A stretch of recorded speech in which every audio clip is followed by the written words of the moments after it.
Bienvenue à tous. Merci d'être là. Vous avez peut-être lu dans l'invitation une innovation. Nous organisons le 29 novembre, un lundi, à 19 h à Voiron, la même réunion, parce que on va faire l'essai, on va voir si nos amis de Voiron, qui ont du mal à venir jusqu'à Grenoble, peuvent venir, puisque là on a un local qui est très bien, où on avait déjà fait une réunion, qui avait eu pas mal de succès, et donc on peut toucher un public que nous n'avons pas forcément sur Grenoble, donc ça c'est une bonne chose. Donc on va voir ce que ça... et Jean-Christophe a eu la gentillesse d'accepter d'animer à nouveau la soirée le 29 novembre. Voilà, il y a une date que, aussi, je vous demande de noter. Je pars sous le contrôle de Georges. Georges, on va donc faire l'Assemblée Générale un samedi, et ça aura lieu ici, et ça aura lieu, donc c'est le 10 décembre, de mémoire. On a arrêté la date du 10 décembre. Donc je vous le confirmerai, mais l'idée c'est qu'on fasse une Assemblée Générale pour faire le point un peu de notre association, mais aussi pour une petite causerie, voilà, un sujet qui soit intéressant pour tous. Ce sera le matin ou l'après-midi? Voilà. Autrement, dans l'actualité, pour la France comme pour Grenoble, il y a évidemment plusieurs sujets d'actualité. Il y en a un qui nous concerne tous. C'est le vendredi 10 décembre. Voilà, c'est le vendredi. C'est le vendredi le 10 10, c'est un décembre. vendredi. D'accord. Donc il faut qu'on 19 réserve ici. heures. Ah oui, c'est bon. Tu vois, donc le vendredi ou samedi? Vendredi. C'est le vendredi. C'est le vendredi. Bon. Voilà, donc dans l'actualité, il y a quelque chose qui nous intéresse tous, c'est cette politique sanitaire que pratique le gouvernement et qui est vraiment très prégnante et très contraignante et pas des... Bon. Et donc certains d'entre nous d'ailleurs sont présents le samedi dans les cortèges pour protester contre le pass sanitaire, et donc vous pourriez en parler entre vous, et donc ça c'est quelque chose qui continue de faire l'actualité.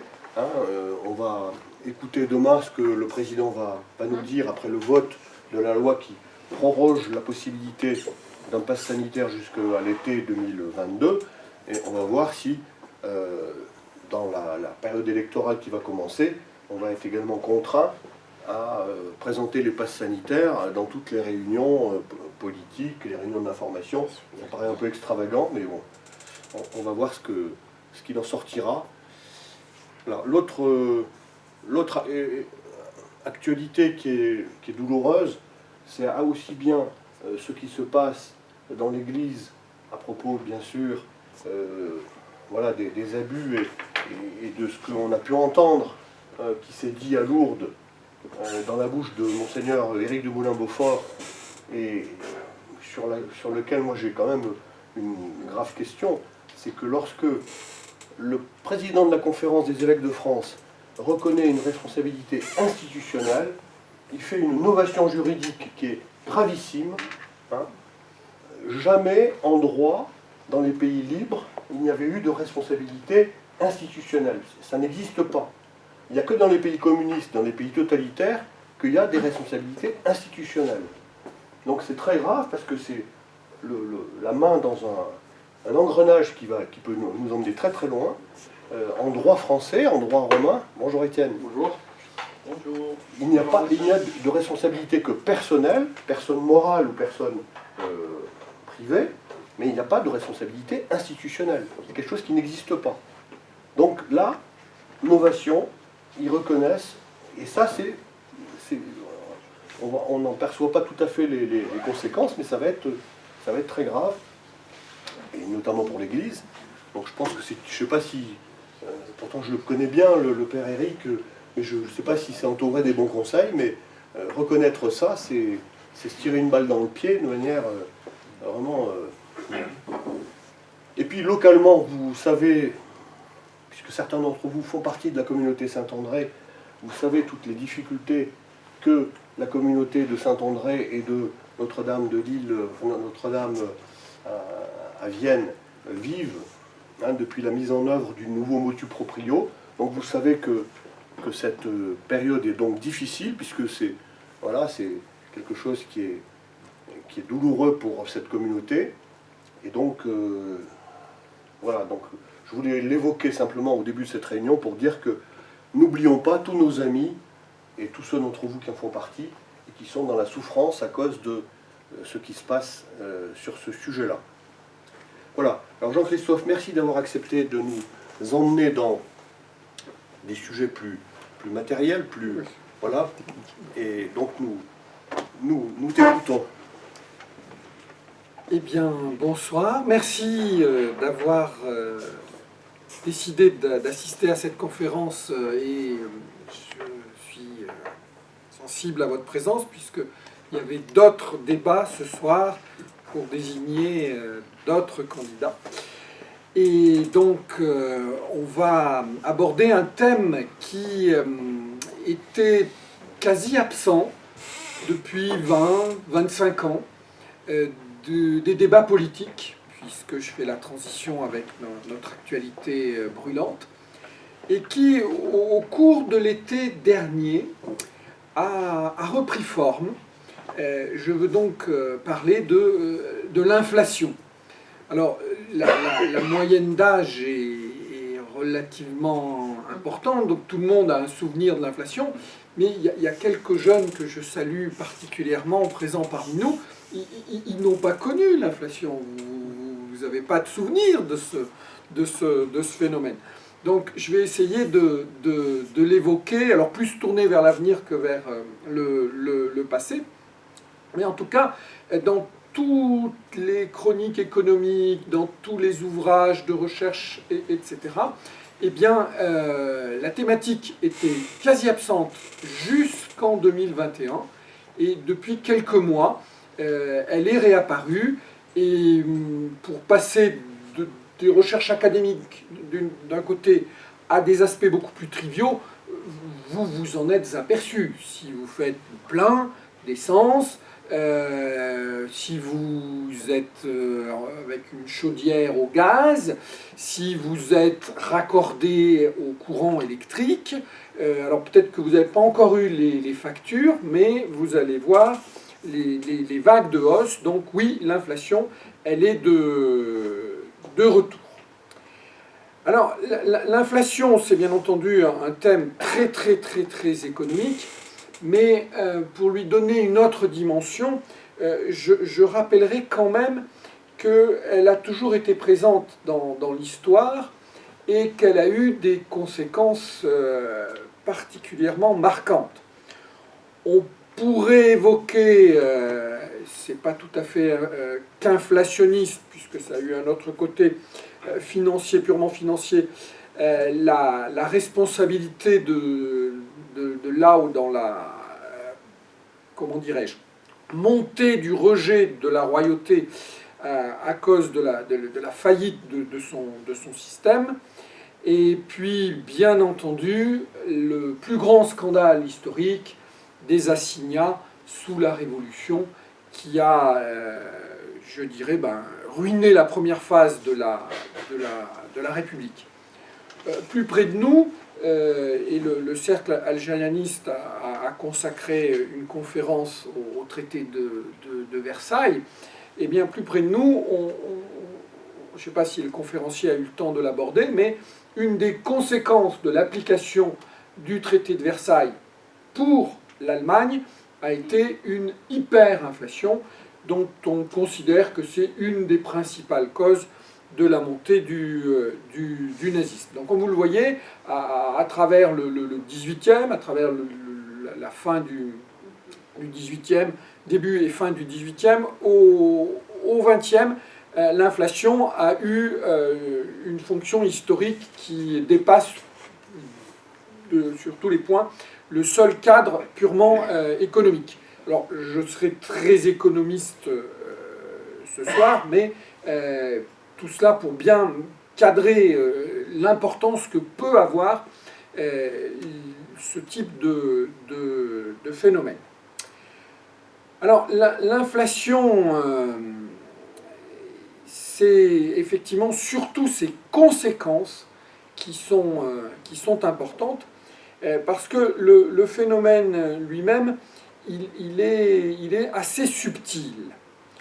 Et sa subtilité, je vais essayer de l'illustrer, d'autant plus que nous avons eu la chance extraordinaire d'avoir un traité fondateur de l'Union européenne et de la monnaie unique. Alors si vous avez bien lu, c'est pas une faute d'orthographe, hein, je le précise, je fais beaucoup de fautes d'orthographe, mais pour une fois j'avais évité.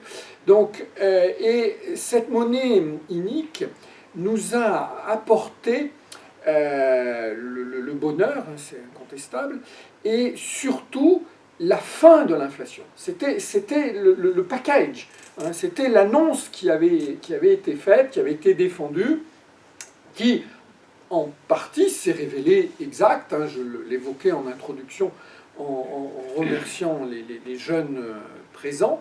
Il n'y avait plus ou presque plus d'inflation. Il y avait presque pire puisque on était quasiment tombé en déflation. Eh bien, curieusement, cette inflation qui était éliminée, exterminée, supprimée, éradiquée en tout cas, eh bien, elle revient, et elle revient au galop, ce qui démontre au passage que la monnaie unique, comme la plupart des monnaies, n'est pas forcément intrinsèquement anti-inflationniste. Alors, je vous propose donc d'analyser ce phénomène inflationniste et ses conséquences en 3 phases. Une première phase un petit peu théorique, alors je gommerai certains de ces aspects, mais je dirais peut-être plus pédagogique que théorique, sur cette notion d'inflation et surtout sur sa complexité, parce que c'est l'explication principale de son retour. Ça sera la transition vers la deuxième partie que je vais consacrer aux mutations du phénomène. Et c'est d'ailleurs un petit peu la surprise aujourd'hui. Comme on a un petit peu des variants, des mutants en matière de virus, eh bien l'inflation, elle aussi, elle a connu, elle connaît, et elle connaîtra, elle aussi, des mutations et posera des problèmes à la vaccination. On le voit typiquement avec l'euro, qui nous vaccinait définitivement contre la grippe inflationniste, et à l'arrivée, la grippe inflationniste est de retour. Et on essaiera, pour terminer, dans une troisième phase, d'aborder un petit peu les conséquences possibles. Alors, on va commencer par la notion d'inflation, et cette première partie, je vais donner un sous-titre, un phénomène complexe.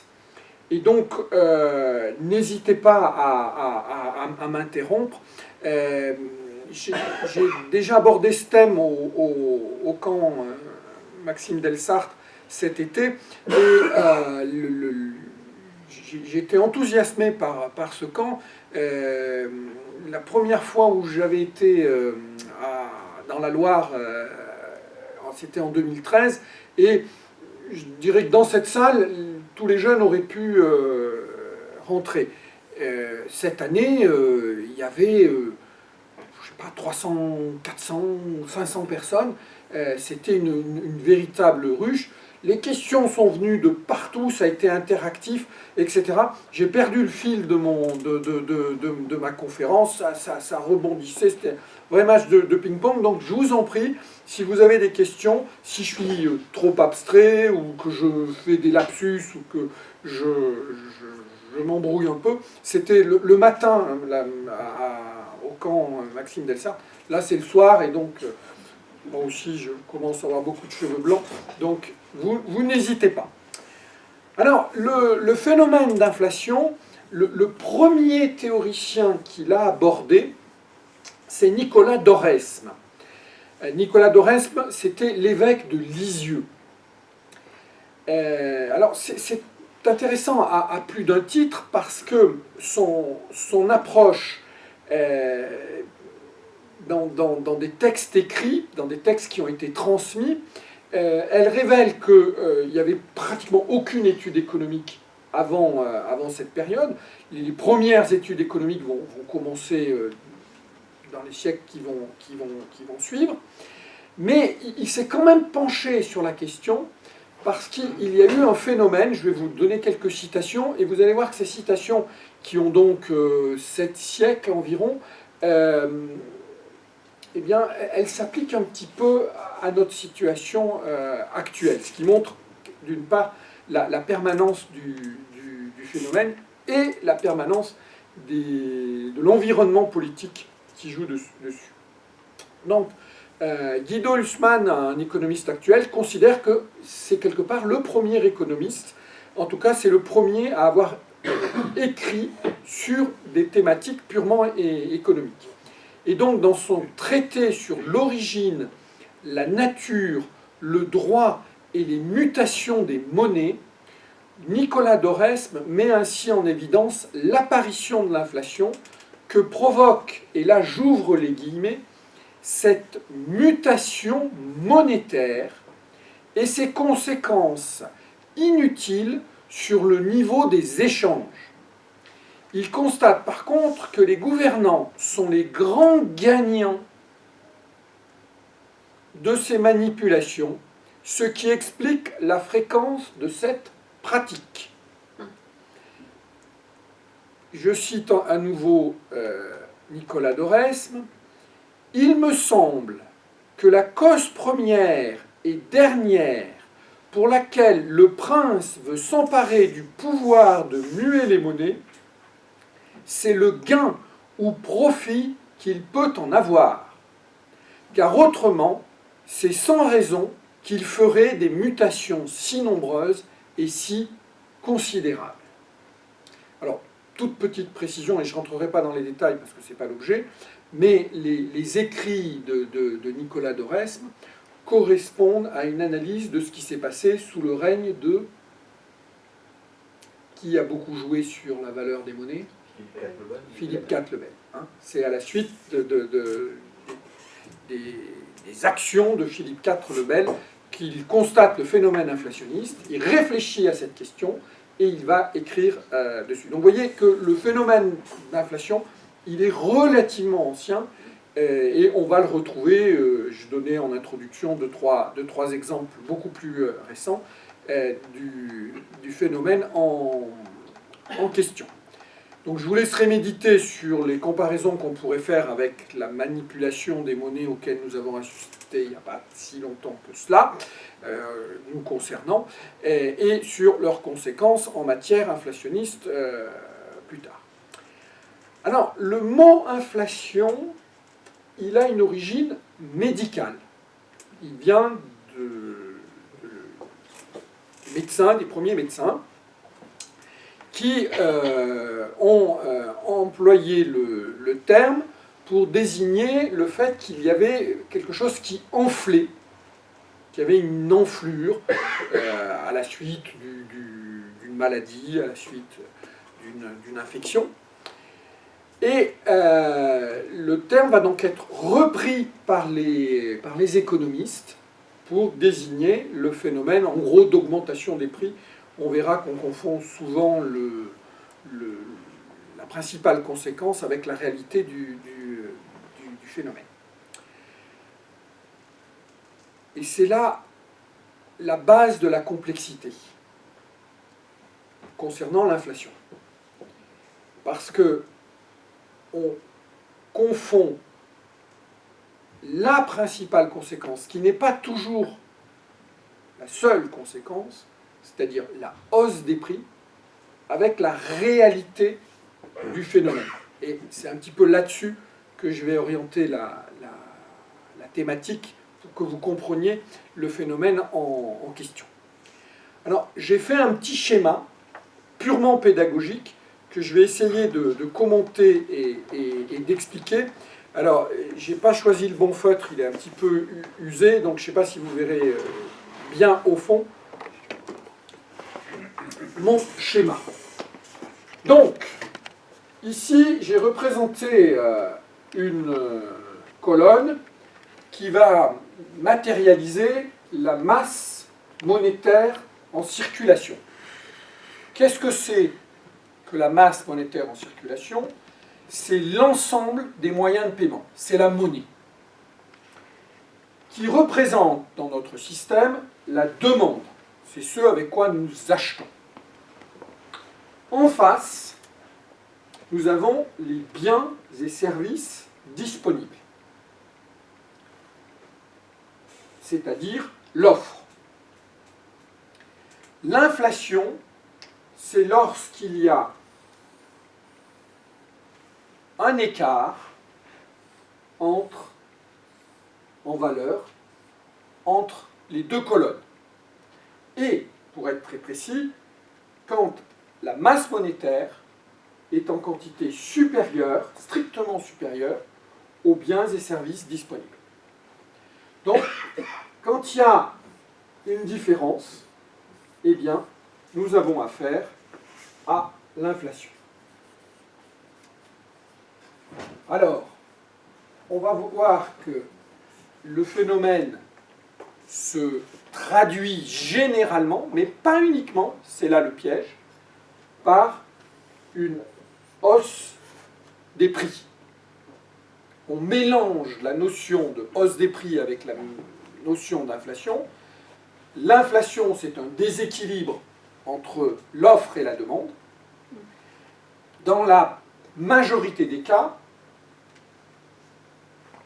l'équilibre s'obtient par une augmentation des prix. Mais pas que, et on va évoquer les autres possibilités un petit peu plus tard. Donc voilà en gros la mécanique inflationniste, c'est que l'offre et la demande se retrouvent déséquilibrées. L'économie, c'est un peu comme la nature, elle a horreur des déséquilibres, et elle va trouver un moyen de se rééquilibrer. Et le moyen le plus simple et le plus rapide, en général, c'est ce que l'on appelle la valse des étiquettes. On augmente la valeur des étiquettes pour équilibrer la masse monétaire, la masse de monnaie que l'on a dans les mains, avec les biens et les services que l'on a de disponibles sur le marché. Voilà la mécanique inflationniste qui, principalement, se manifeste par une hausse des prix. Mais la hausse des prix n'est que la manifestation du phénomène. Et donc, depuis 20 ans environ, depuis l'euro, nous aurions eu une quasi-disparition de l'inflation. On va revenir dessus. On nous avait vendu l'euro comme étant anti-inflationniste. On voit aujourd'hui que quelques années après sa mise en place, eh bien, comme toutes les autres monnaies, il est susceptible, lorsque le déséquilibre apparaît, entre une masse monétaire disponible relativement conséquente aujourd'hui, et en face des biens et services qui, eux, ont été un peu moins disponibles, eh bien, on réajuste par une hausse des prix. Je suppose que certains d'entre vous ont fait le plein récemment, vous vous en êtes aperçus. La facture d'électricité est toujours un petit peu décalée, mais faites attention, elle va douiller. Quant au gaz, il a pris 57% ces dernières semaines. Donc on est à nouveau dans une situation inflationniste parce qu'il y a un déséquilibre qui se manifeste par une hausse des prix. Donc voilà une petite définition très technique du phénomène d'inflation. Alors, ce phénomène, ce déséquilibre, il peut provoquer plusieurs réactions, et c'est là où on va un peu s'écarter de l'équation très réductrice qui consiste à mélanger inflation et hausse des prix. Je répète pour que les autres conséquences soient bien comprises. C'est qu'une des possibilités. C'est la principale en général, c'est celle que nous avons connue, mais elle va en partie, quand on va aborder les autres possibilités, comprendre pourquoi il y a eu un effacement pendant 10 ans, 20 ans de la hausse des prix sans que le phénomène lui-même ait été forcément totalement absent. Et je vais essayer de rendre l'absence, la disparition de la hausse des prix pour démontrer qu'il n'y a pas eu forcément, avec l'arrivée de l'euro par exemple, la fin du phénomène inflationniste en tant que tel. Alors, le déséquilibre qu'il peut y avoir et qui provoque la hausse des prix, il peut se résorber de différentes façons. La première possibilité pour rééquilibrer les deux colonnes, eh bien, c'est la croissance économique.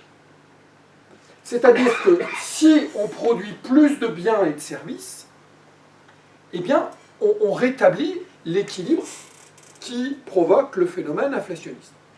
C'est pour cette raison que pendant une cinquantaine d'années, la grande majorité des économistes qui dominaient à l'époque la pensée économique, eh bien, considéraient que l'inflation, c'était un mal nécessaire. Alors, pour faire une petite digression sur les théoriciens économistes, c'était ce qu'on appelait les keynésiens. Alors, le principe des économistes, il est le même que les Esquimaux. Je vous explique. Les Esquimaux, ils vivent dans un environnement très froid. Donc, ils dorment en groupe, couchés les uns contre les autres. Et donc, quand il y en a un qui se tourne, tout le monde se tourne. Donc, à l'époque, tout le monde était keynésien et tout le monde considérait que l'inflation était très utile et c'était un mal nécessaire parce que ça participait du phénomène de croissance. Les années de gloire des économistes keynésiens sont les années de haute croissance, hein, les 30 glorieuses, si on parle du cas de la France, où nous avions une croissance très élevée et des prix qui augmentaient. Le tout était relié. Donc, la réaction à ce déséquilibre, c'est aussi de produire davantage, et on l'a vu pendant cette période de forte croissance. On pourrait analyser d'autres pays comme le Japon, qui ont eu un phénomène de haute croissance beaucoup plus long que nous, avec des prix qui étaient également en augmentation. Donc le phénomène inflationniste, il peut aussi correspondre à de la croissance de la production. Deuxième manifestation possible, alors on avait une première manifestation qui était donc de la croissance, deuxième manifestation possible, et c'est en partie l'explication de l'effacement au cours des dernières années de l'inflation en France et dans la plupart des pays d'Europe, de l'Euroland, pour simplifier, c'est la croissance des importations. Donc, si vous avez ce décalage, où en gros ici c'est le fric, et en face c'est les produits que vous achetez, si vous avez un déséquilibre, eh bien, vous importez. Oui, alors, je suis désolé pour Vincent, qui doit zoomer un coup debout, un coup assis. Donc, la principale explication de l'effacement pendant la mise en place de l'euro et jusqu'à nos jours du phénomène inflationniste hausse de prix, pour le réduire, c'est l'explosion des importations. En particulier pour le cas de la France. Alors on n'est pas les seuls, hein, mais si on analyse un petit peu nos voisins, on verra à peu près les mêmes phénomènes.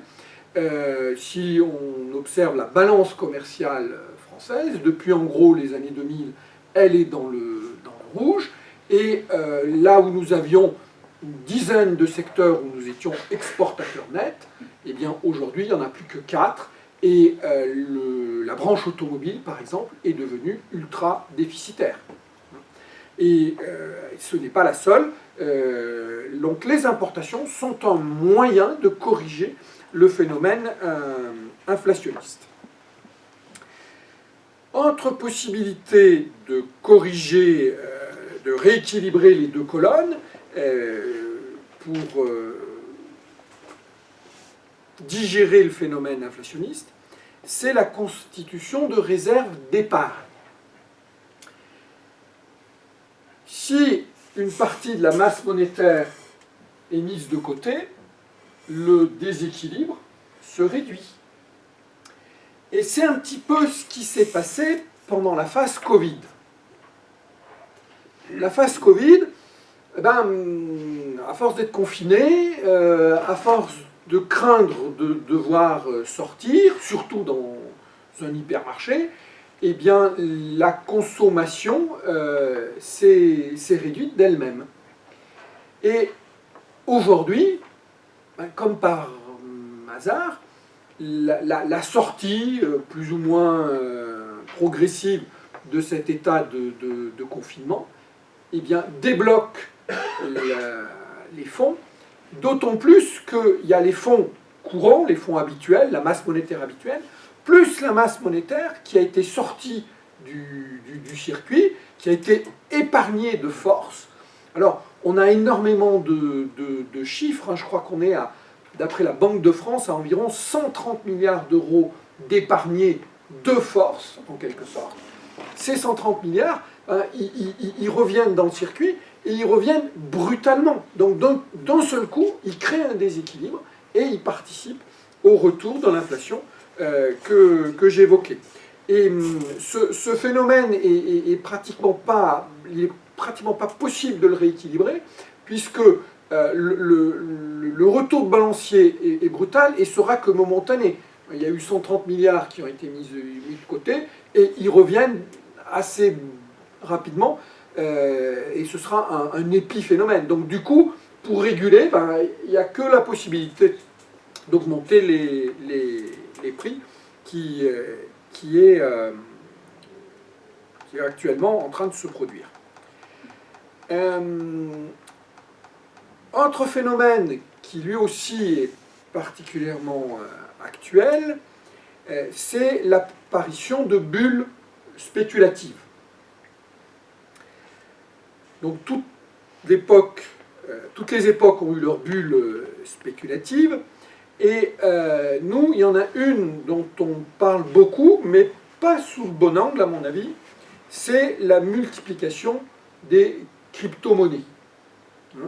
Il y en a des dizaines, des centaines, leur masse est considérable, et elles sont sans doute les principales responsables de l'absence de réelle hausse des prix, parce qu'elles ont absorber cette masse monétaire qui, au lieu de se concrétiser par l'achat de produits, est sortie du jeu sous forme de bitcoin, sous forme de dizaines, de centaines de monnaies informatiques qui sont apparues au cours des 20 dernières années.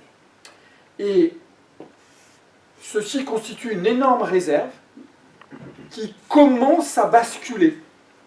Toute cette sortie en crypto-monnaie, elle revient, et en revenant, elle crée une demande, et les prix s'envolent. Et le déblocage des bitcoins et compagnie ne va faire qu'alimenter une hausse des prix. Dans un premier temps, ça a neutralisé la hausse des prix, puisque c'est sorti du jeu, ça s'est figé sous la forme de ces monnaies électroniques. Ces monnaies électroniques, elles n'ont aucun charme, c'est des monnaies électroniques. Il faut bien un beau jour qu'elles finissent par s'investir, par se placer, par provoquer de la consommation. Et c'est ce qui est en train de se produire aujourd'hui. Et donc, après avoir eu une fonction d'épargne, elles ont une fonction de consommation. Et donc, automatiquement, le déséquilibre explose entre la masse monétaire qui circule pour consommer et les biens et services qui se trouvent en face. Et elles ont une particularité, ces crypto-monnaies, c'est qu'elles ne sont pas managées. La masse monétaire dans les pays où il y a une Banque de France, où il y a une Bundesbank, où il y a une Bank of England and Scotland, etc. Sans parler de la Réserve fédérale américaine, qui en matière de contrôle n'est pas toujours au top, une BOJ, Bank of Japan, etc. Elles échappent à tout contrôle, ces crypto-monnaies. Donc elles sont d'autant plus inflationnistes qu'elles n'ont pas eu de régulation. Enfin, autre phénomène de ces dernières années, l'effet Covid, où nous sommes passés au quoi qu'il en coûte. Donc le quoi qu'il en coûte a consisté à ouvrir des crédits de tous les côtés. Et là, par contre, c'est une réserve inflationniste plus pour l'avenir. Parce que les déblocages n'ont pas encore vraiment eu lieu. Puis j'ai l'impression que les Polonais risquent de ne pas y avoir droit. Donc on a une forte réserve de déblocage de fonds qui vont augmenter la masse monétaire et vont créer ce déséquilibre. Alors, laissez-moi simplement remarquer que on nous avait vendu la monnaie unique, le traité de Maastricht, sur l'idée que l'inflation, c'était de l'histoire ancienne, voire très ancienne. Le traité avait tué l'inflation dans son article 109J, ainsi que dans son premier protocole sur ce qu'on appelle les critères de convergence. Et donc pour faire partie de la monnaie unique et pour la gestion de la monnaie unique, eh bien, il y avait toute une série de critères, avec pour ligne de crête la ligne bleue des Vosges, 2% de hausse des prix pour la zone euro. On est aujourd'hui sur une pente beaucoup plus importante, on est bien au-delà, et le mécanisme, un peu comme avec Frankenstein, il a échappé à son créateur. L'inflation n'a pas été tuée, et depuis quelques mois, elle est de retour, elle est présente, et elle est plus tournée vers l'avenir qu'une histoire ancienne.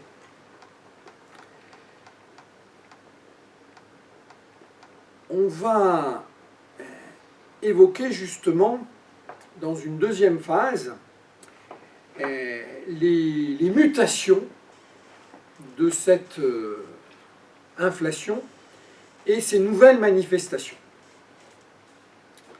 Et quelque part, c'est l'échec de ce que l'on a appelé le monétarisme, qui avait réduit l'analyse économique à la seule gestion de la monnaie.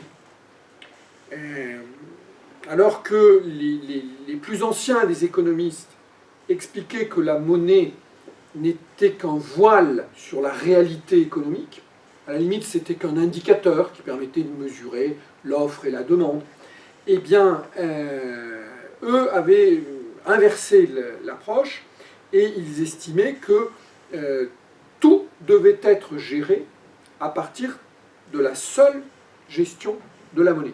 C'est d'ailleurs pour cela que le traité de Maastricht était basé sur 5 critères qui étaient 100% monétaires, au lieu d'analyser, d'utiliser le chômage, d'utiliser la production, de prendre des indicateurs de l'économie réelle. Le choix avait été fait de tout réduire à la seule dimension financière. Eh bien, il y a un retour de bâton, en tout cas la démonstration que le traité, aussi bien fait qu'il le soit, n'a pas apporté la preuve de son efficacité avec la hausse des prix qui reprend. C'est là où on a la démonstration d'une approche très, très dogmatique. qui confondait l'utilisation d'un instrument, la monnaie, avec la réalité de la production économique, du travail et de tout ce qui devrait constituer une approche économique logique et, si je puis dire, liée aux attentes de la population. Alors, le premier constat, c'est que ce phénomène de mise en place de la monnaie unique, ou unique, a été bâti sur une solidité de la monnaie comme argument anti-inflationniste. Et c'est devenu un dogme. C'est devenu un dogme qui était supérieur au fondement de l'économie, qui consiste à pouvoir produire, à pouvoir consommer, mais tout cela passait à l'arrière-plan. La conséquence, eh bien, pour la France, a été donc petit à petit une inversion de sa balance commerciale, ce qui a permis de masquer l'inflation en termes de prix. C'est-à-dire qu'au lieu de voir les étiquettes augmenter, et franchement le traité a parfaitement réussi jusqu'à présent sur ce plan-là, eh bien on a compensé le déséquilibre en question par des vagues d'importation de plus en plus importantes, de plus en plus généralisées, qui ont touché presque tous les produits et les secteurs. Et cette vague est devenue la première forme anti-inflationniste, puisque les producteurs français, s'ils augmentaient leurs tarifs, ils se retrouvaient immédiatement concurrencés par des produits extérieurs, et soit ils faisaient faillite, soit ils trouvaient un moyen de produire moins cher, ou en général, ils importaient eux-mêmes, et ils rajoutaient une petite étiquette Made in France dans un coin du produit, pour continuer de survivre.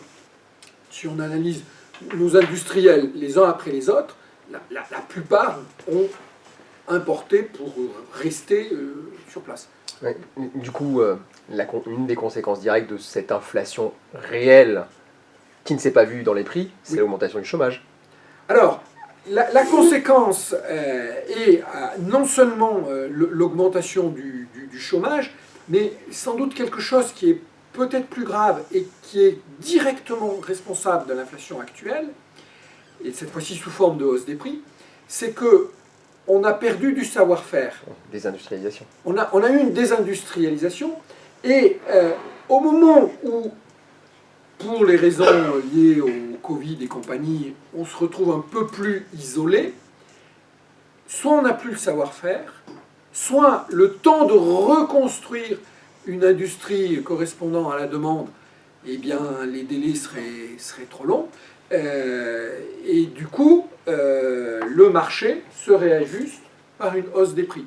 On aurait une véritable opportunité aujourd'hui avec la fermeture de certaines usines, la fermeture de certaines productions en Chine et ailleurs, de reproduire national.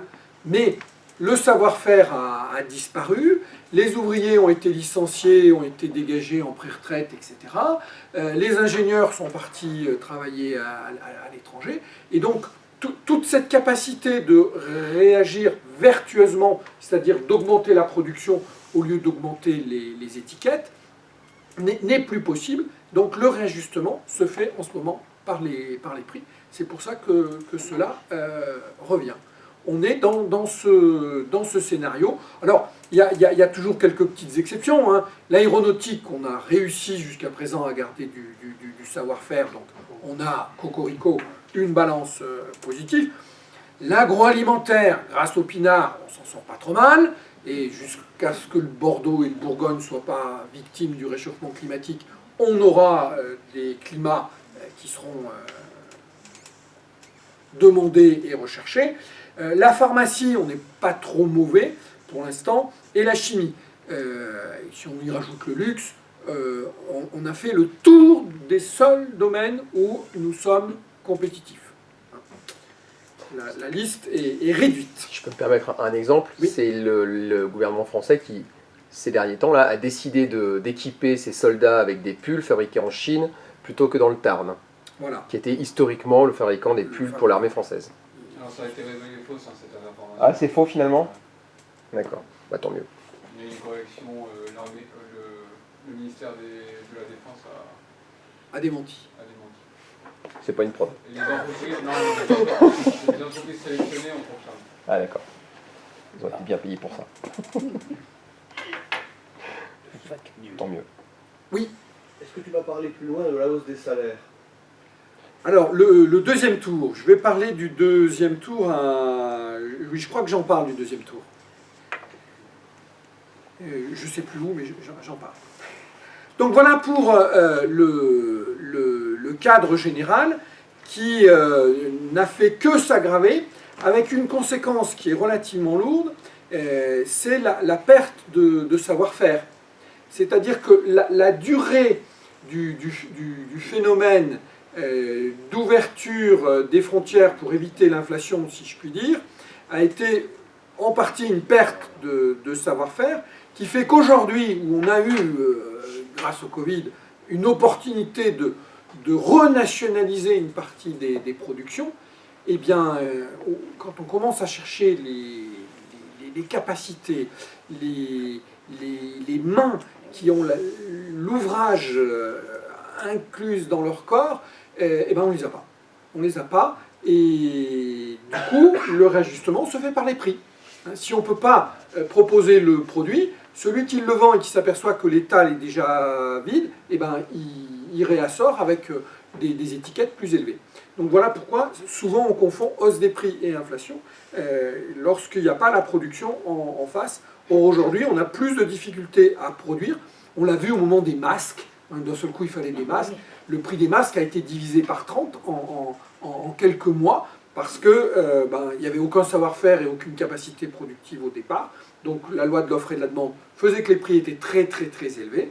Petit à petit, il y a eu du savoir-faire et de la production et des solutions alternatives avant que les Chinois nous expédient des tonnes de masques pour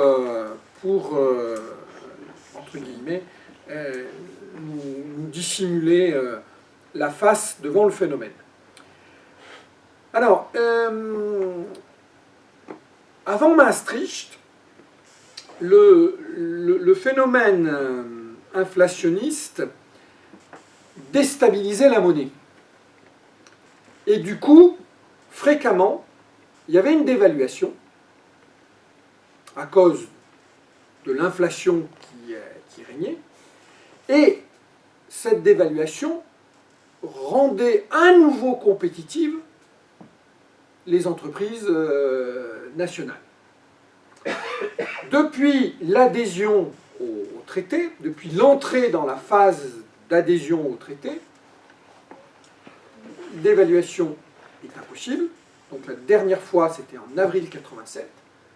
Et depuis cette époque, eh bien, la monnaie forte qu'a représenté la mise en place de l'euro a détruit les possibilités d'inflation par les prix qui régulaient quelque part notre production, et on se retrouve avec une balance commerciale de plus en plus déficitaire et un nombre de secteurs excédentaires de plus en plus exceptionnel. Et le phénomène devient structurel. Nous sommes passés d'une situation où de temps en temps on était excédentaire, on n'était pas des champions de l'excédent, mais il arrivait à l'économie française d'avoir un surcroît d'exportation par rapport aux importations. C'est terminé, en gros, depuis que la monnaie unique est en place. Alors, le bilan de la zone euro, lui, il est très légèrement positif.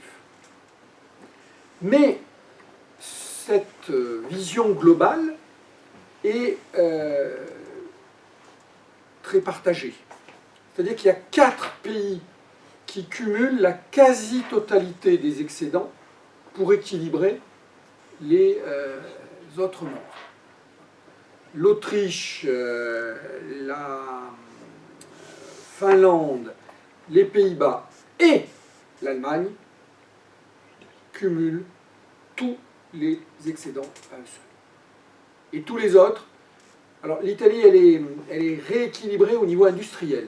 Hein, rééquilibrée au niveau industriel, mais au niveau agricole, au niveau services et autres, elle reste déficitaire. Donc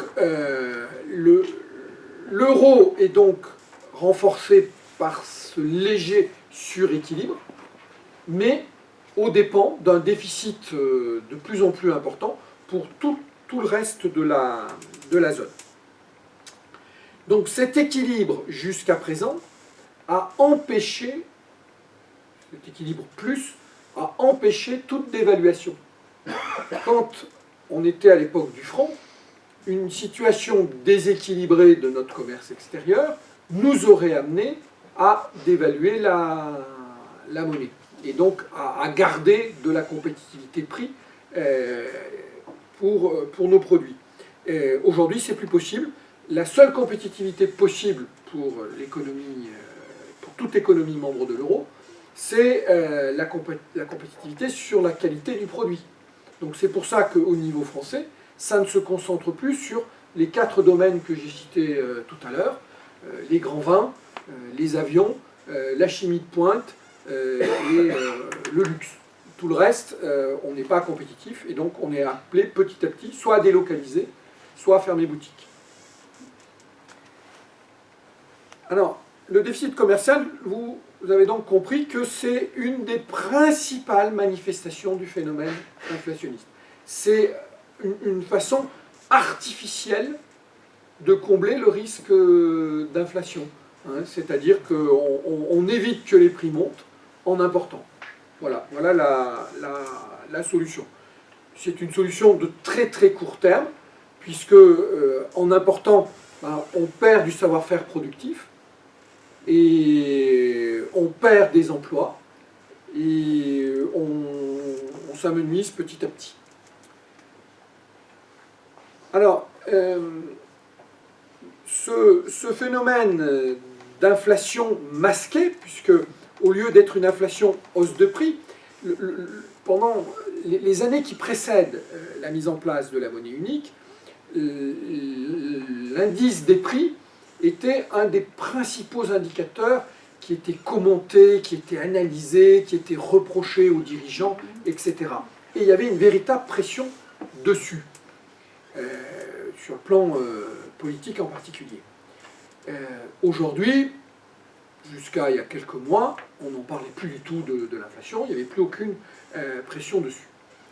Le déficit commercial, lui, était abyssal, mais il a toujours été beaucoup moins exploité parce que pour la ménagère lambda, le déficit commercial, ça n'est pas parlant. Tandis que quand on fait les courses, alors moi j'ai un petit souvenir très personnel de l'inflation, peut-être pour ça que j'ai viré sur des études économiques plus tard, c'est que quand j'étais gamin, j'étais chargé d'aller acheter le pain. Et, bon, je suis auvergnat, enfin ceux qui ne le savent pas, je précise. Donc, si on me donnait 1 franc 20, si jamais la baguette était à 1,15, il y avait... ah non, donc on me donnait au centime près. On ne se refait pas, hein, c'est ancré dans mes gènes. Donc j'étais au centime près. Du coup, j'ai vécu l'inflation de manière directe. C'est qu'à chaque fois que je me déplaçais et que la baguette ou la flûte avait augmenté, eh ben, je faisais demi-tour pour venir chercher les centimes supplémentaires et aller les payer. Donc l'inflation, c'était consubstantiel à mon existence. Moi, j'ai découvert l'économie par l'inflation parce que c'était dans les périodes des années 70 où nous avions une hyperinflation. Dans les statistiques officielles, c'est monté à 14%. Je peux vous dire que les allers-retours, heureusement, j'habitais pas très loin de la boulangerie, mais les allers-retours avec la boulangerie, j'en ai fait un sacré paquet. Donc voilà le vécu de l'inflation. Aujourd'hui, aucun souci. Si vous avez des enfants ou des petits-enfants, vous les envoyez acheter la baguette de pain, vous leur donnez le prix, et ça bouge, enfin, jusqu'à il y a quelques mois, ça ne bougeait pas depuis des mois et des mois, il n'y avait aucun souci. Ils seront un peu plus ronds. Moi, si je suis encore assez fin, c'est parce que j'ai fait des allers-retours assez fréquents à la boulangerie. Donc, voilà le vécu de l'inflation. Le boulanger était auvergnat aussi. Oui, pardon. Ma boulangère était bourguignonne. Je m'en souviens encore, ça m'a marqué. Bien, parenthèse close sur le vécu de l'inflation. Donc, le phénomène d'importation a permis de s'abstraire de l'inflation hausse de prix, qui, encore une fois, je l'ai dit au début, était une forme de confusion. Et on est passé à une nouvelle forme d'inflation, l'inflation importation. Vous voyez du made in China de partout. Bon, je ne vais pas passer mon temps à chercher où a été fabriqué ce Velleda, mais à mon avis, il est chinois, et ainsi de suite. Donc, toutes les importations ont servi à éviter la principale manifestation qui pose un problème politique, les prix qui augmentent. Si on remonte aux causes de la Révolution, aux causes de l'hitlérisme que j'évoquais tout à l'heure, on est souvent lié au phénomène inflationniste. Donc là, au niveau politique, c'était génial de mettre en place le système maastrichtien. On était sûr qu'on se supprimait ce risque politique, ce risque économique qui devient politique, en recourant massivement aux produits importés. Donc si on voudrait avoir une analyse réelle de l'inflation, il faudrait qu'on y inclue la balance commerciale. Alors, tout n'est pas maîtrisable néanmoins. Et il y a un secteur qui est très révélateur de la réalité de la présence inflationniste ou de son maintien, c'est le secteur immobilier. Le secteur immobilier, il ne peut pas être régulé par des importations, par définition. Et si on compare l'évolution des prix du secteur immobilier par rapport aux autres produits, sur les 20 dernières années, eh bien on a un écart considérable. Les prix de l'immobilier ont augmenté 2 à 3 fois plus vite que les prix moyens de tous les... Alors, par chance, au niveau des fondements de l'analyse économique, l'immobilier n'entre pas dans le calcul de l'inflation. Pourquoi? Parce que les biens immobiliers ne sont pas des biens consommés, mais c'est des biens dans lesquels on investit. Et donc, l'indice des prix va prendre des loyers, par exemple, c'est de la consommation, mais ce n'est pas de l'investissement. Donc du coup, l'indice des prix vécu, l'indice des prix ressenti, je fais souvent une mauvaise métaphore entre le ressenti de la température extérieure. Si vous avez un vent du nord très fort, vous avez une impression de fraîcheur alors que la température n'est pas si basse. Eh bien, le vécu de l'inflation au niveau des ménages, etc., il n'est pas le même que celui des économistes parce qu'il y a ce type de produit, et non des moindres, l'immobilier qui en est sorti. Si on intégrait la valeur de l'immobilier dans l'indice des prix, on aurait une évolution beaucoup plus rapide, et surtout si on pouvait faire du zonage, parce que le problème de l'immobilier, c'est le zonage qui compte, et bien là, on aurait un phénomène inflationniste très très fort. Ce n'est pas dans le panier de la ménagère, pour employer les termes économiques. Donc, on a eu une inflation dissimulée au cours des dernières années sous de multiples écrans. L'écran du marché immobilier, l'écran des importations, et puis également la variété des produits, où le fameux panier de la ménagère, eh bien, il s'est considérablement étoffé. La variété de produits, la variété de services est beaucoup plus large. Et lorsqu'un nouveau produit, un nouveau service arrive dans notre consommation, eh bien, il part en général à un prix très élevé. Les nouveautés sont toujours lancées à des prix qui sont un peu sélectifs, c'est le moins qu'on puisse dire. Et ensuite, ils descendent le temps que la concurrence reprenne le produit. Souvenez-vous des premiers abonnements à la téléphonie mobile, c'était plutôt sélectif et les choses sont abondées. Donc tous ces effets ont gonflé le panier de la ménagère et caché quelque part le phénomène inflationniste derrière un effet traditionnel où lorsqu'il y a un produit nouveau qui débarque, au début il est très cher, lorsqu'il y a de la concurrence, il baisse et ensuite la concurrence se régule et le rythme inflationniste peut repartir. Donc la vague des nouvelles technologies a été, je dirais, la principale responsable anti-inflationniste des 20 dernières années, et elle a collé au miracle de l'euro. On a accordé à l'euro le mérite d'être anti-inflationniste, c'est lui faire beaucoup de crédit. Le hasard historique a fait qu'il a été quasiment concomitant à l'arrivée de toutes les nouvelles techno, qui sont parties à des niveaux très élevés, mais qui rapidement, quand elles ont commencé à être intégrées dans l'indice des prix, eh bien cet indice des prix a baissé, puisque les ordinateurs, le prix a été beaucoup plus bas, les premiers téléphones portables étaient hors de prix, ils ont chuté, les abonnements téléphoniques ont chuté, etc. Donc la nouvelle vague des technos, qui a occupé une place de plus en plus importante dans les indices des prix et dans les modes de consommation, ont joué beaucoup plus fortement que l'euro n'a eu de mérite dans son action anti-inflationniste.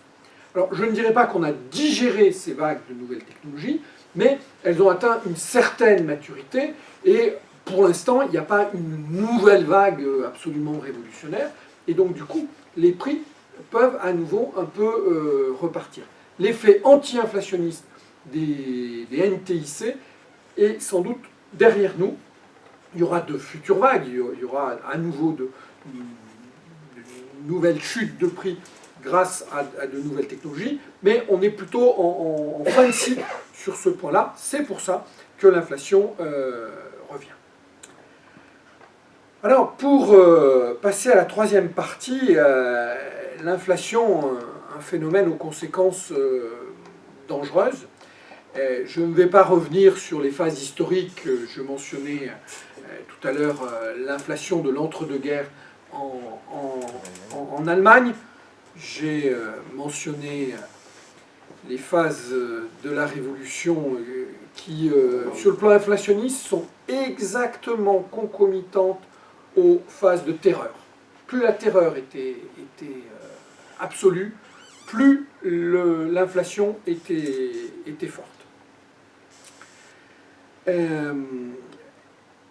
On va essayer de rester plus mesuré aujourd'hui. Alors, on a eu une période un petit peu unique à la veille de la pandémie, avec l'apparition de taux d'intérêt négatifs. Et c'est là où certains économistes ont considéré que l'inflation était morte, puisqu'il y avait des banques qui ont proposé des taux d'intérêt négatifs. On a même des États, la France en a fait partie, on n'a pas eu beaucoup, qui ont proposé des placements, alors le mot, j'en ai pas trouvé d'autre, avec des taux d'intérêt négatifs.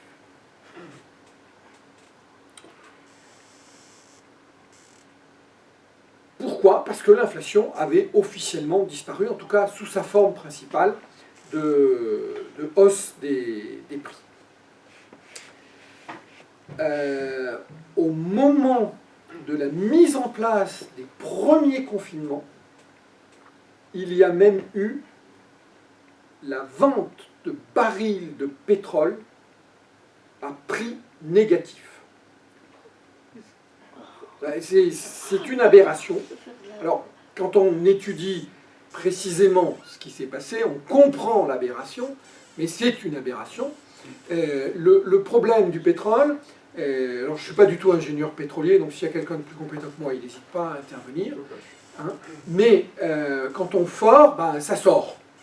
Et il faut avoir de quoi le dégager. Et il se trouve qu'au moment où la quasi-totalité de la planète s'est retrouvée confinée, eh bien, toutes les commandes de livraison ont été stoppées. Et il y a donc des sociétés d'exploitation pétrolière qui voyaient sortir du brut, et qui ont commencé à réduire les tarifs, et ont même proposé des tarifs négatifs à qui viendrait leur dégager le forage, parce que sinon ils allaient provoquer des marées noires, etc. Donc il y a eu de la vente à prix négatif de barils de pétrole. Ça n'a pas duré très longtemps, mais il y a eu ce phénomène. Donc c'est pour vous dire qu'on avait apparemment tué l'inflation, en tout cas en termes de sa principale manifestation, mais pas la seule, comme je l'ai dit au début, un phénomène inversé sur la manifestation hausse des prix. Alors, cette situation de prix négatif, eh bien, elle a provoqué un arrêt de la production. Alors, pas que du pétrole, mais dans des tas de domaines, puisque l'économie ne tournait pas, on a ralenti les usines, on a fermé les usines, on a mis en chômage technique, etc. Et donc, mécaniquement, alors qu'aujourd'hui on est plutôt sur la sortie de crise, eh bien, tout ce qui a été arrêté ne redémarre pas forcément. Quand vous mettez le contact dans votre véhicule, le pétrole que vous brûlez en mettant le contact, il lui faut en gros 3 mois entre le moment où il est extrait, transporté, raffiné, livré à la pompe et vendu, etc. Donc il y a des effets d'inertie qui sont en train de provoquer un réajustement par la hausse des prix. Donc la sortie de crise du Covid, elle ne peut être que inflationniste. Pourquoi ? Parce que c'est la meilleure méthode de réajustement. L'économie, elle a horreur du déséquilibre. Elle est un peu comme la nature, il faut que les choses soient équilibrées.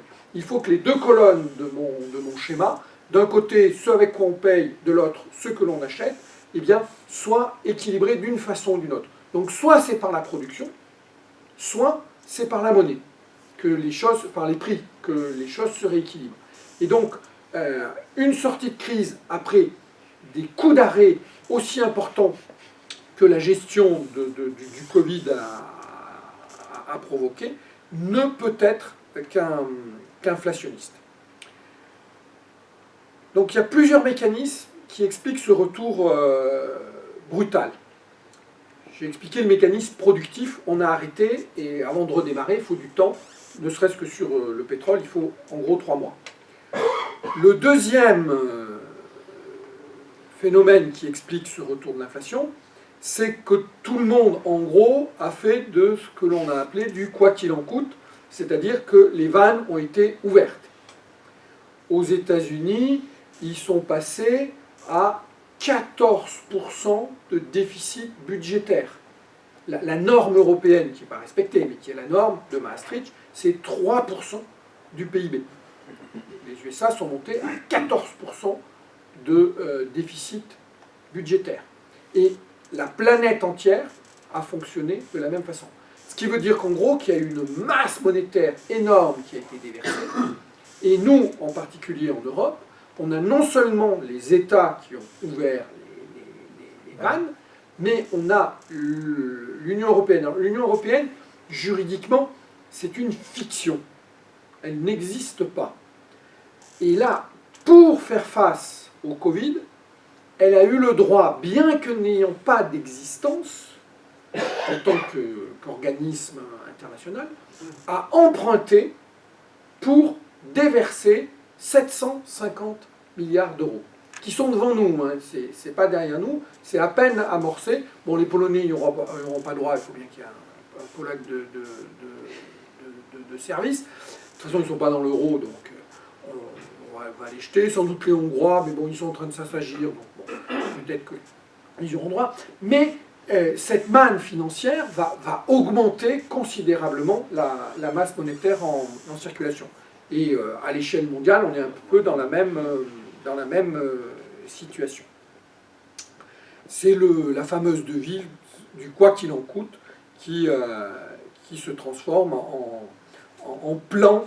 Alors on ne sait plus à combien on en est de plans de relance. Donc pour la France, il y a 100 milliards, plus 30 milliards cette année, plus 67 milliards au niveau européen. Donc on en est à 200 milliards de trous. Il faudra rembourser un jour, mais qui se rajoute à tout ça. Autre cause du phénomène inflationniste, l'offre n'est pas du tout prête à réagir. L'offre, c'est la première colonne, hein, l'offre en question. Elle a subi des ralentissements, et donc de temps en temps, les médias nous évoquent que on n'a plus de puces informatiques disponibles. Hein. Alors, je vous rassure, il y en a encore pour Rolls-Royce, il y en a encore pour Jaguar, etc. Mais plus vous descendez dans les gammes automobiles, moins il y a de possibilités d'être fourni en puces pour faire tourner un véhicule aujourd'hui.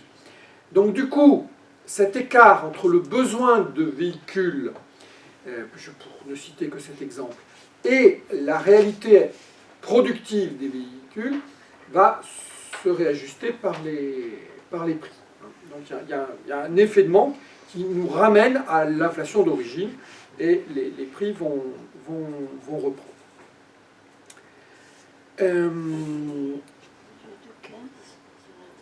Troisième phénomène que j'ai déjà indirectement mentionné, la phase qui a commencé avec la mise en place de la monnaie unique et surtout avec l'apparition du Covid, est une phase d'encouragement de l'épargne. Donc l'épargne s'est gonflée, et l'épargne finit toujours par se débloquer. Et l'épargne va provoquer sa propre crise quelque part. C'est-à-dire que quand l'inflation revient, les épargnants ont peur. Et ils provoquent le phénomène qui les effraie. C'est-à-dire qu'en considérant que leur épargne va fondre s'ils ne la touchent pas,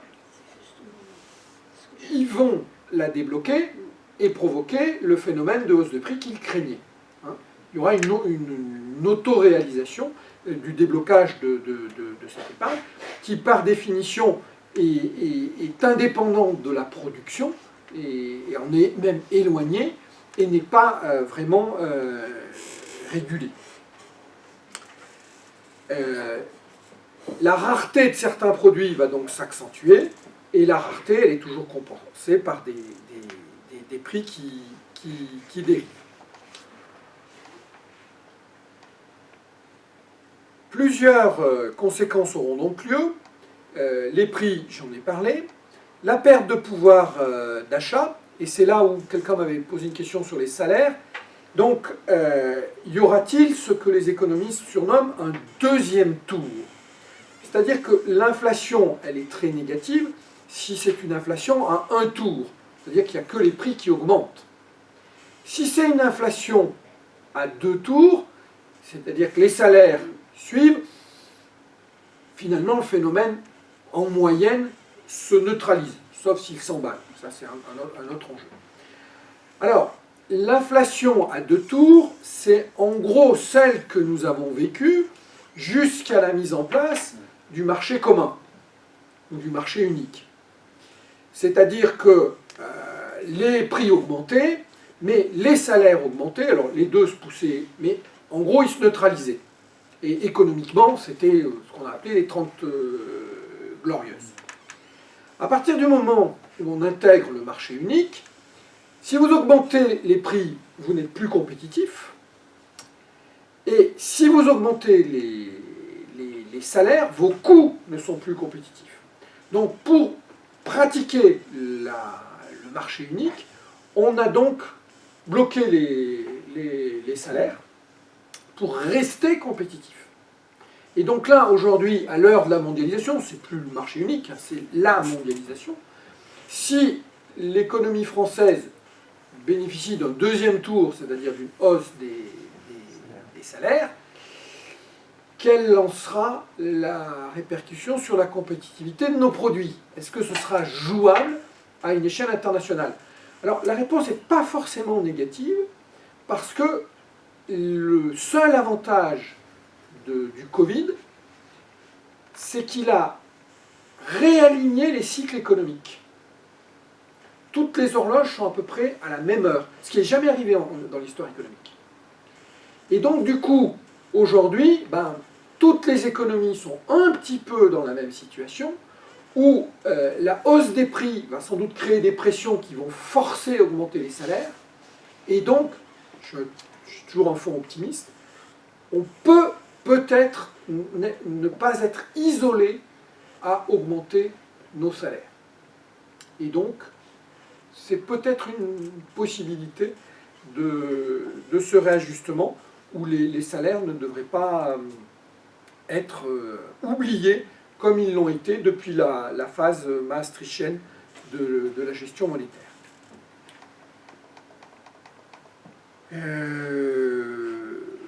Je vais terminer sur une autre conséquence possible, c'est la perte de nombreux marchés. L'inflation a cette conséquence-là, et surtout lorsqu'elle est accompagnée d'une monnaie forte. Et on l'a mentionné sur les 4 derniers domaines où on est encore excédentaire. On avait le tourisme avec le Covid, ça nous a tué le marché touristique. Donc on est un petit peu manchot sur le plan monétaire. Il sera donc nécessaire de sortir de la logique maastrichtienne sur plusieurs plans, et pas forcément à travers ce que les institutions européennes ont proposé comme situation qui n'est qu'une bombe à retardement à l'avenir. Mais personne n'a évoqué la dévaluation compétitive qui pourrait être peut-être une des solutions. Alors en guise de conclusion, pour conclure sur ces thématiques financières, eh bien, première remarque de conclusion, l'euro n'est pas la monnaie miracle qui avait été annoncée. Elle a eu ses atouts, elle a eu son heure de gloire, mais elle n'est pas intrinsèquement anti-inflationniste. Hein, c'était ça. Son principal atout, on le voit aujourd'hui. Deuxième remarque, l'inflation dépend de très nombreux facteurs et a de très nombreuses conséquences. Et donc, il ne faut pas uniquement se concentrer sur la gestion formelle des prix. Il faut aussi parler de masse monétaire, il faut aussi parler d'ouverture et de fermeture des marchés pour vraiment l'aborder. Et puis, dernière remarque, le retour de l'inflation ne doit pas non plus être seulement inspiré par la culture maastrichtienne, de considérer que dans notre système économique, il y a quelque chose qui est un mal absolu, et que ce mal absolu serait l'inflation. L'inflation peut être très négative, on l'a vu en Allemagne, on l'a vu pendant la Révolution française, mais il y a d'autres périodes où l'inflation a été positive, il ne faut pas forcément la diaboliser. Voilà pour ce thème. Et pour boucler mes remarques sur les perspectives, la souveraineté en matière de gestion de l'inflation et de la monnaie est là aussi une hypothèse qui serait sans doute vraisemblablement la plus pertinente. En tout cas, la démonstration a été faite que le miracle annoncé de Maastricht n'était que passager et qu'aujourd'hui on a d'autres possibilités de le gérer. Voilà.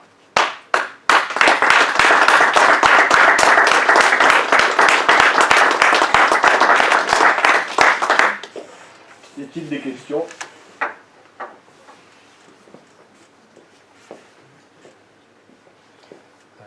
Moi j'ai une question, cette fois n'est pas coutume. Tu as évoqué en début le fait que générer de l'inflation, c'était favorable aux dirigeants. Oui, Ça en citant Nicolas de En Rest. citant voilà, Nicolas de Resme. Voilà. En quoi aujourd'hui, alors on a vu là sur ces dernières années finalement tout un tas de phénomènes qui se sont conjugués pour bloquer les choses qui se débloquent d'un seul coup.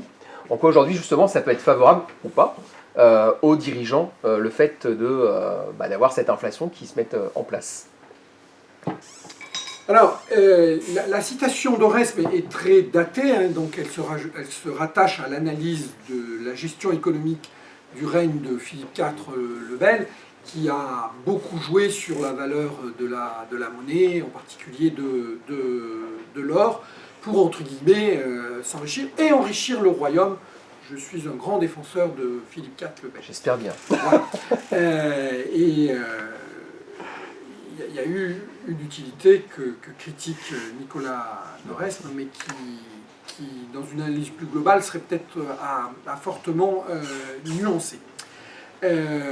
Autre temps, autre mœurs, et je dirais qu'on a eu une déification de l'anti-inflation au cours des 30-40 dernières années, qui était sans doute liée à l'excès d'inflation, aux fameux chocs pétroliers qui ont marqué les esprits, qui ont marqué des générations et qui ont fait de l'inflation le mal absolu.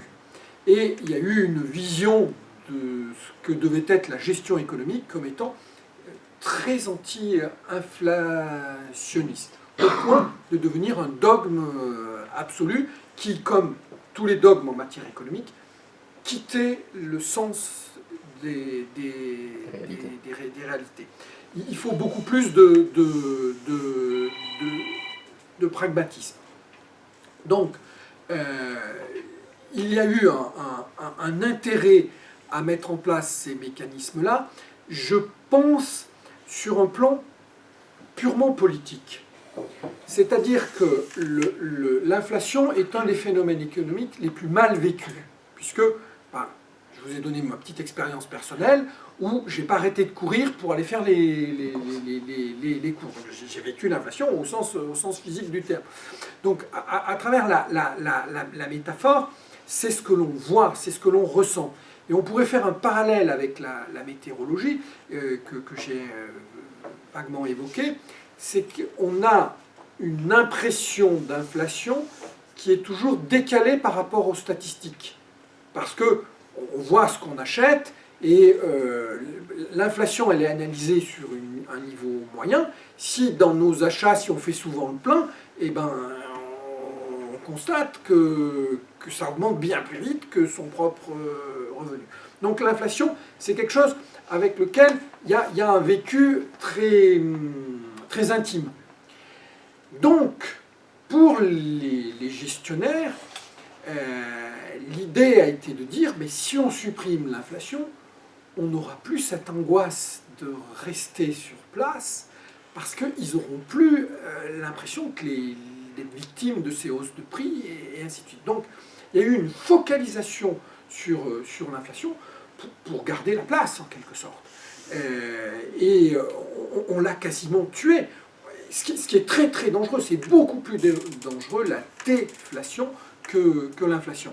Mais la déflation n'a pas du tout les mêmes conséquences politiques que l'inflation, où les gens rouspètent, les gens s'insurgent, Et donc, on a joué par court-termisme la volonté de la supprimer. L'outil, il est relativement simple, c'est de disposer d'une monnaie forte.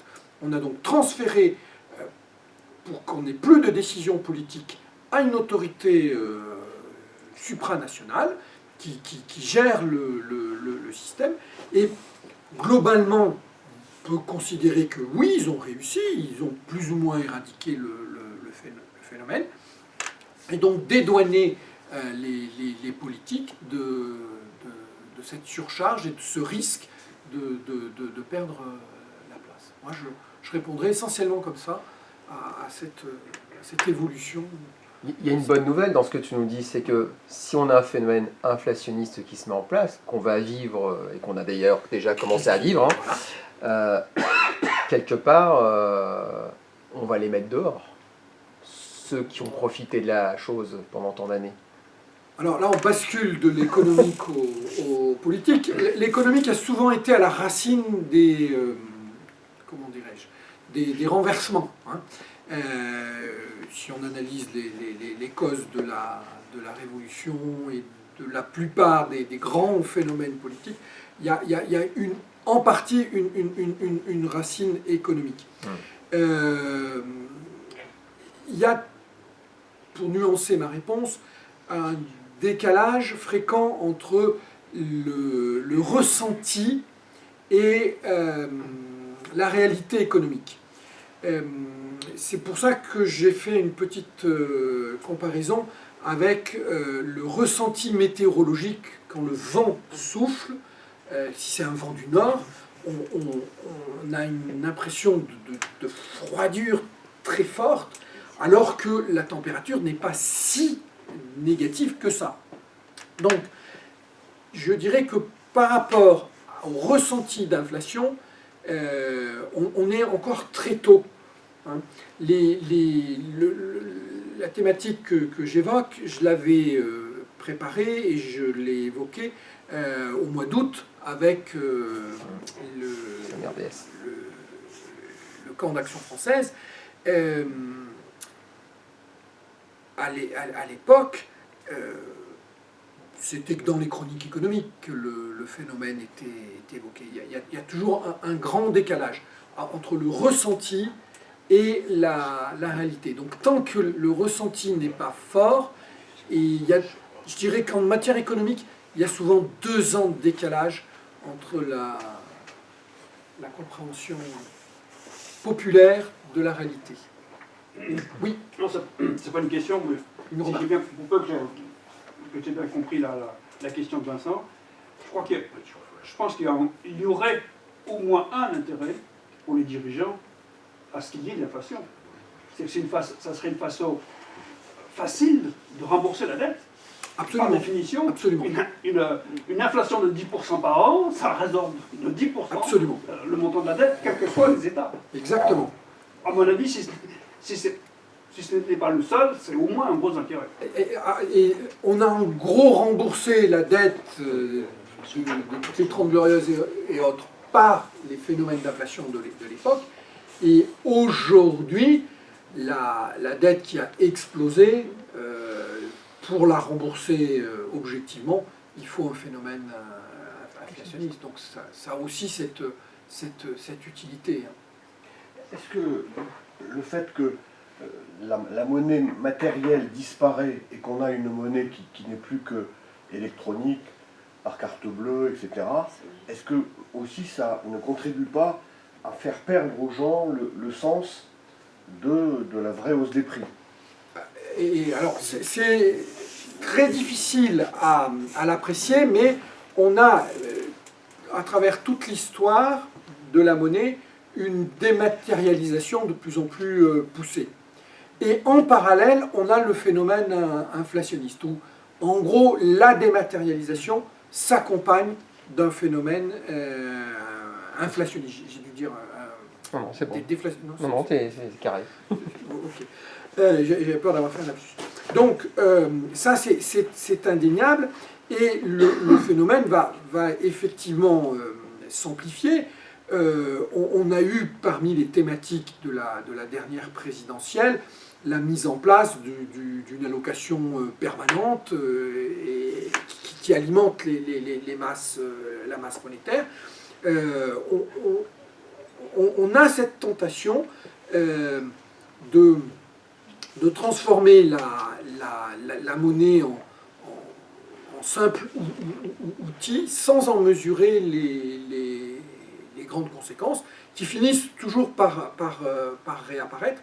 Donc logiquement, la dématérialisation sera par essence, elle l'a toujours été, elle le sera encore, inflationniste effectivement. C'est une constante de l'histoire économique. Quand tu dis qu'elle a toujours été, elle est quand même très récente. Hein. Alors, ce que je veux dire, c'est que si on reprend les épisodes que je citais, donc l'épisode des assignats, qui a été le principal épisode où on est passé d'une monnaie métallique à une monnaie papier. Ça a été hyper inflationniste. Hein. Le système de l'eau aussi déjà. Le système de l'eau. Si on reparle de la fin de la Première Guerre mondiale, où jusqu'à la Première Guerre mondiale, il y avait une équation absolue entre Napoléon Ier, enfin il était consul, et 1814, la monnaie est parfaitement définie par un poids en or. Elle n'a pas bougé. Point barre. Eh bien, à partir de 14, on passe vraiment à de la monnaie papier, et on a eu une énorme inflation qui va suivre. Donc, chaque étape de changement de la forme de monnaie est logiquement une période où on a du mal à savoir réguler, et hop, les vannes s'ouvrent. C'est en cela où le passage aux crypto-monnaies va avoir un effet inflationniste avant qu'on trouve un moyen de réguler cela. Si tout le monde se met à fabriquer sa propre monnaie, ça ne peut qu'être inflationniste. Il y a justement quand même, dans des pays comme la Suisse, cette tentation entre entreprises suisses de créer des monnaies, en tout cas des lieux de compensation des transactions qui soient exprimés dans une monnaie qui soit distincte du franc suisse, distincte de la monnaie régalienne. Tout à fait. Et est-ce que ça se développe? Est-ce que c'est stationnaire? Alors, on a sans doute une vision très restreinte de ces réalités-là, où, avec l'arrivée des crypto-monnaies, tout le monde peut devenir banque centrale. Et donc, et à l'autre extrême, mais c'est exactement le même phénomène, les monnaies locales, le sel et le participent du même mécanisme. Et donc, petit à petit, on sort des régulateurs. Alors, parfois, c'est peut-être utile, hein, c'est quand même pas hasard si le premier pays à légaliser vraiment l'utilisation des monnaies virtuelles, c'est le San Salvador. Le pays le plus mafieux de la Terre, eh bien, a mis en place un fonctionnement à partir des crypto-monnaies.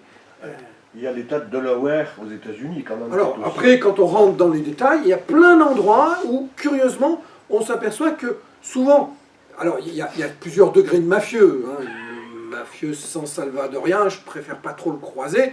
Celui du Delaware, j'ai aucun souci, hein. Il est insoupçonnable, mais bon, Ça reste un mafieux. il a des pratiques qui sont je dirais, à la limite bien plus sophistiquées que les salvadoriens. Voilà, donc on a une perte de la maîtrise complète des monnaies qui ne peut qu'être inflationniste. Parce que la vitesse à laquelle vous pouvez produire de la monnaie par rapport à la vitesse à laquelle vous pouvez produire des biens,